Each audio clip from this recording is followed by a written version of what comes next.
Hello student, let's read the question. In this particular question, a freshly prepared FeOH का whole thrice precipitate in a peptide by the FeCl3 solution. The charge on the colloidal particle is due to the frequently absorption of. यहाँ पर हमसे बोला गया है कि हमने क्या किया, हमने फ्रेशली प्रिपेयर्ड सॉल्यूशन बनाया है किसका, FeOH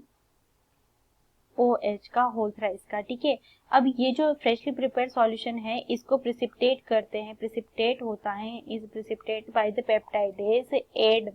peptidase by adding the FeCl3। ये क्या हो जाता है, प्रिसिपिटेट हो जाता है बाय द एडिंग FeCl3। तो यहाँ पर क्या हो रहा है कि the charge on the colloidal particle is due to the preferentially, और हमसे पूछा है कि चार्ज पार्टिकल पर जो चार्ज है वो किसकी वजह से आ रहा है। तो ये जो चार्ज आ रहा है वो हमारा Fe+3 की वजह से आता है। किसकी वजह से आता है, Fe+3 की वजह से आता है। ये Fe+3 की वजह से चार्ज क्यों आता है, तो ये Fe+3 जो होता है ये इजीली क्या होता है कि फिटिंग होता है किसी भी कोलाइडल पार्टिकल के ऊपर। नॉर्मली ये क्या है आपका, क्या बना है, फ्रेशली प्रिपेयर्ड हमने क्या किया, FeOH का होल थ्राइस को बनाया है। ठीक है, और इसको बनाने के बाद में क्या किया है, बाय द इसको बनाया है और इसके ऊपर हमने ऐड किया है FeCl3।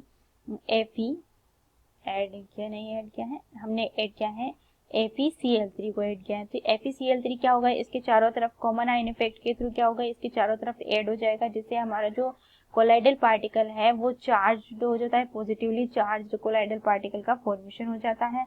और ये जो कोलाइडल पार्टिकल होते हैं ये Fe+3 आयन जो होता है इस आर, यहाँ पर लिखेंगे हम Fe+3 ion are common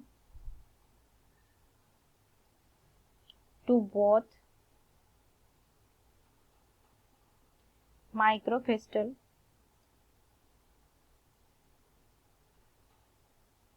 and medium। तो इस तरीके से जो हमारा करेक्ट आंसर बन रहा है वो है option number B. Thank you.